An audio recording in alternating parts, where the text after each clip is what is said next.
Hello, everybody, and good morning, good day, or good afternoon, depending from where and when you're watching this.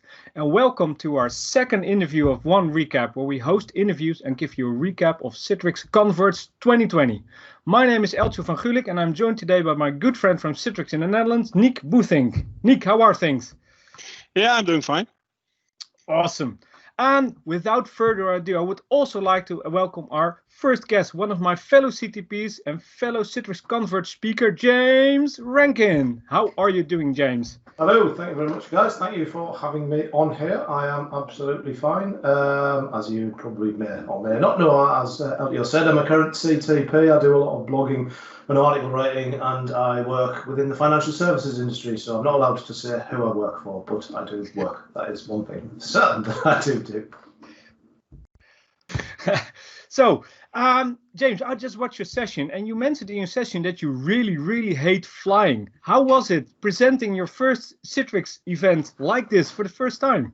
Well, it's good to be able to present at like a Converge or a Synergy, because as I said, it's something I've never done because I'm so ridiculously afraid of flying. However, I'm totally sort of almost burned out of virtual conferences now. I mean, when I go to a conference, it's the only time in a year where I can go and talk to fellow technical people and have a drink with them. You know, when I go around the pub with my own friends, none of them work in IT. So it's like talking a completely different language. So I really miss that side of things. So it's good from one perspective that I get to do events that normally I wouldn't be able to do because of my own fears. But as I say, I really do miss that face-to-face interaction with people. And hopefully it won't be too long before we can get back to that.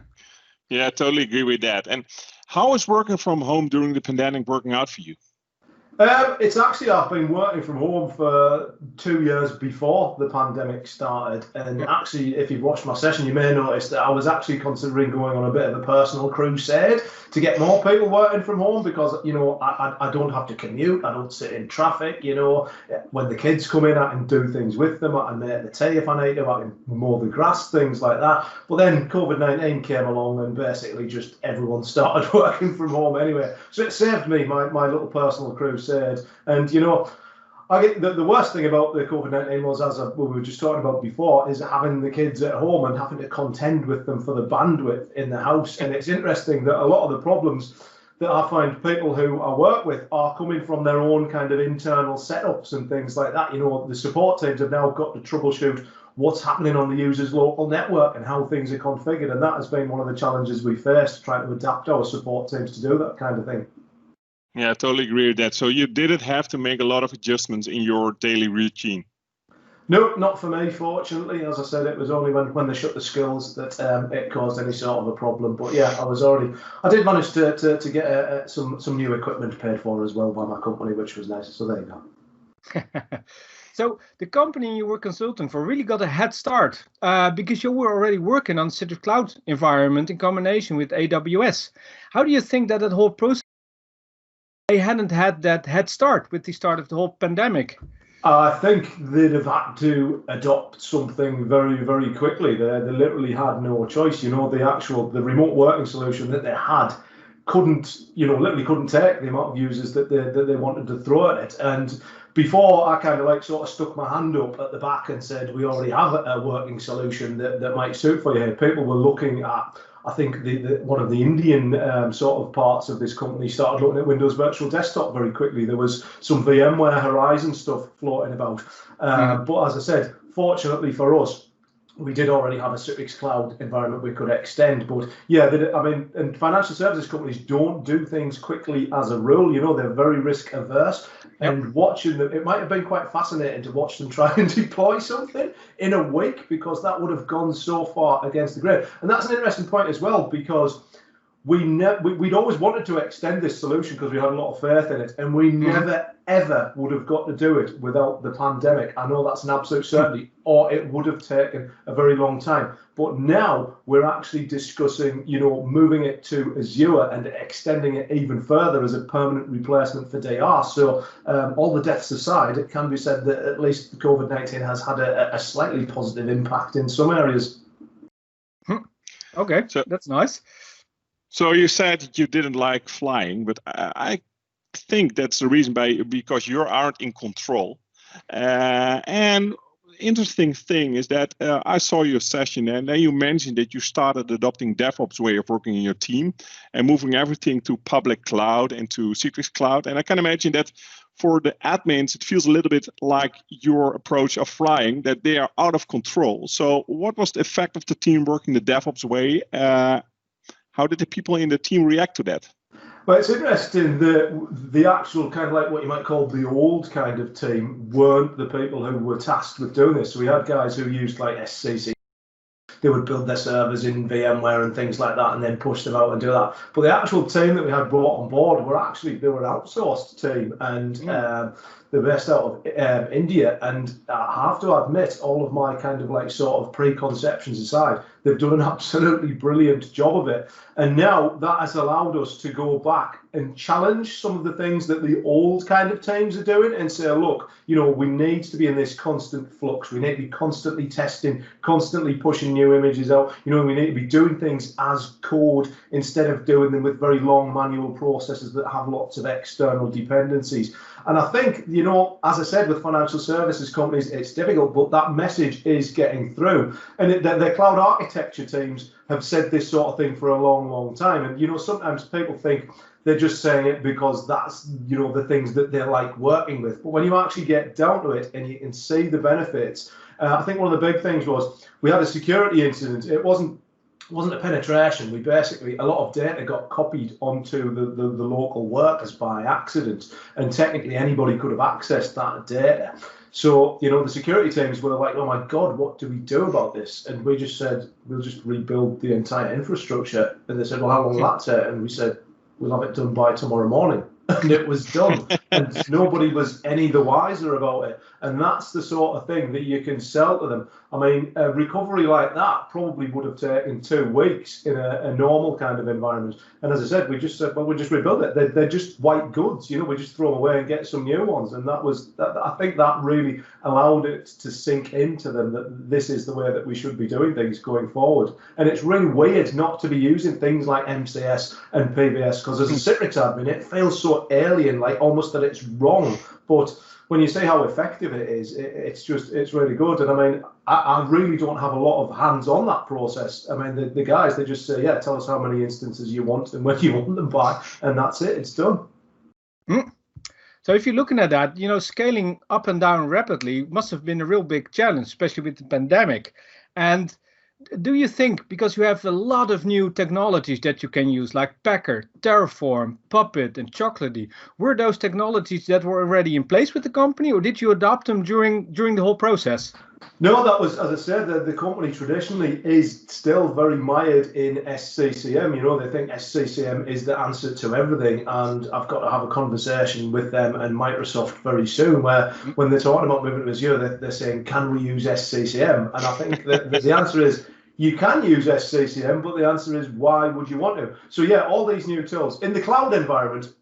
And you've got to remember, the cloud environment is traditionally just application servers, right? So in the cloud environment, they were already fairly well embedded for building web servers and things like that. But to bring them along to user workloads is kind of the big jump for them, really. And that was the thing. And I think we've had a lot of problems because, I mean, at the minute, we're not using Windows 10 multi-user, obviously, because we're in AWS. We're still using Server 2016. And the thing is, though security and the cloud teams treated those as servers, you know, they penetration tested them like servers. And I had to kind of say, these are user workloads, right? You know, you can't apply the same sort of rules to them as you can. For instance, if you want OneDrive to work, you can't restrict everyone's access to the C drive and things like that. So I think it would be good to get across to Azure, really, because then if it's Windows 10, we'll have the rules applied that apply to client operating systems rather than servers. But yeah, it was a big jump for everybody in the kind of client engineering teams that you have in there. You know, it was a brave new world for them, but luckily we managed to get these tools in there. I think it's weird because originally we probably would have used MCS, but our security stance meant that MCS wouldn't work because you couldn't contact the Citrix API gateway. And it was an immense frustration at the time, but I'm really glad that that happened, because then we had to do it all through the like Jenkins pipelines and the infrastructure as code and everything being installed by Chocolatey. And it's just worked so well for us. I'm glad I'm maintaining those golden images for MCS now, because it would be a hell of a lot more work. Well, the ring that I really loved in your approach was how you automated your testing process, and that was what I thought really next level. Haven't seen many companies doing that. Was that always part of the overall strategy? No, but as we moved on, I mean, again, the traditional, I mean, we've actually got a hosted Citrix environment in there as well, right? And this is still managed very traditionally. And their testing process is like, maybe there's a new version of Chrome comes out and it's got to go into the VDisk. And they go through such a long-winded testing process, we were just falling further and further behind.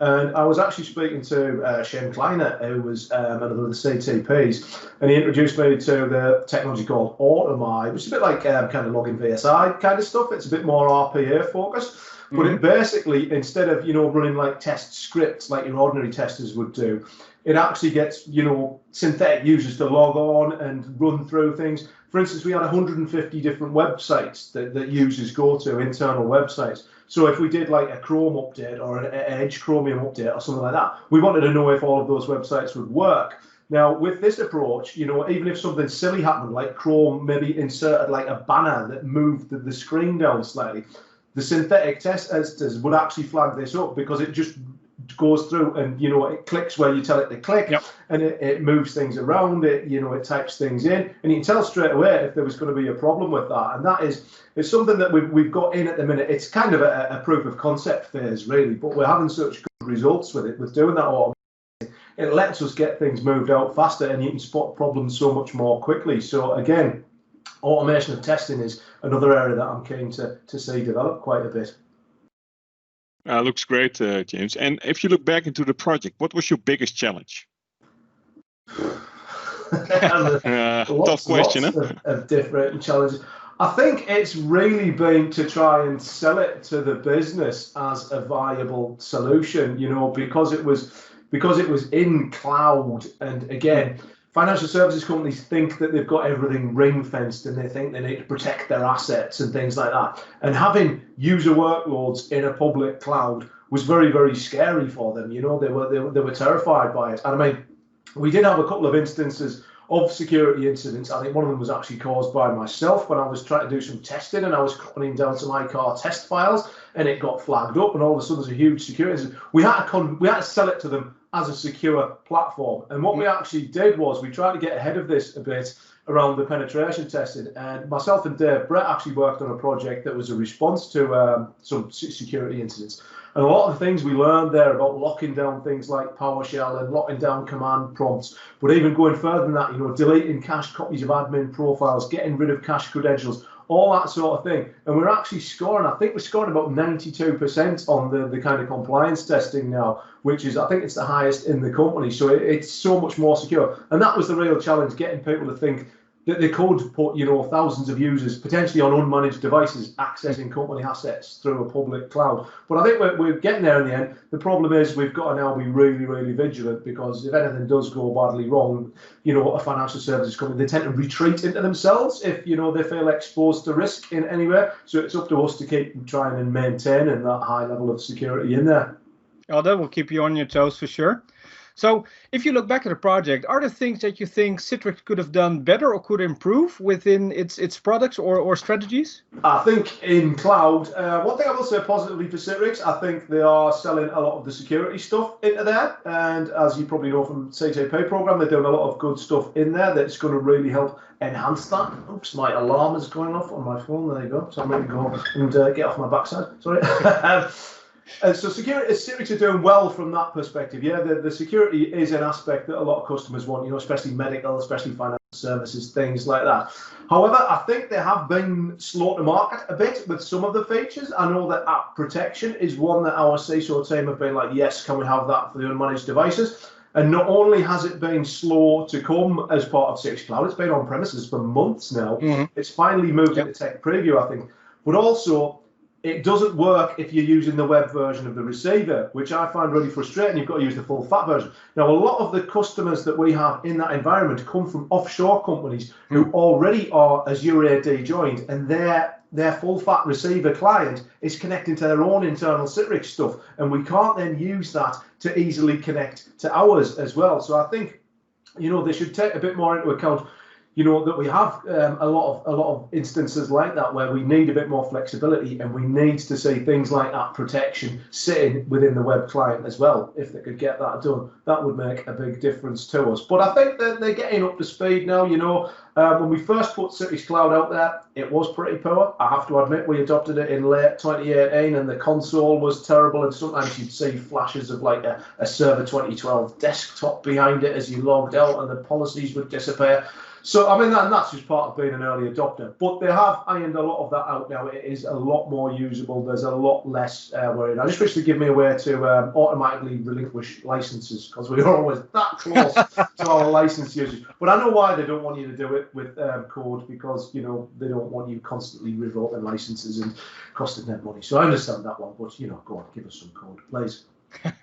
Okay, thank you very much, James. And the last question is, are there any other questions or sessions that you would like to recommend for us watching? I think the Converge ones that I've won, I think the micro apps one is the one that I'm, all of the sessions around that I'm particularly interested in, because I think there's a lot of scope there for companies to, again, do more automation.